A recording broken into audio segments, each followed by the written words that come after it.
போரின் நடுவிலே எல்லாம் பேச்சு மட்டும்தானா? தலைவன் மாறிலே செய்ய மாட்டீங்களா இதெல்லாம்? ஒருவன் பசிக்கன செஞ்சு காட்டுங்க சார். வேட்டை தூங்குது. உன்னை தோக்க வச்சிருவாங்களு பயப்படுறியா நீ?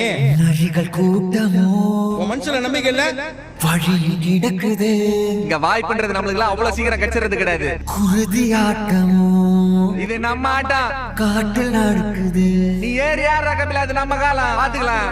படைகள் 100 வந்து போதவில்லையே. நம்ம எல்லாரும் எங்க அப்பா முயற்சி பண்ணி இறந்துட்டாருன்னு சொல்றோம். அது தப்பு. தடுக்க வந்த பகையும் வெல்லவில்லை. என் அப்பா இறந்து போயிடுவேன் தெரிஞ்சேதான் முயற்சி பண்ணிருக்காரு. போர்க்களம்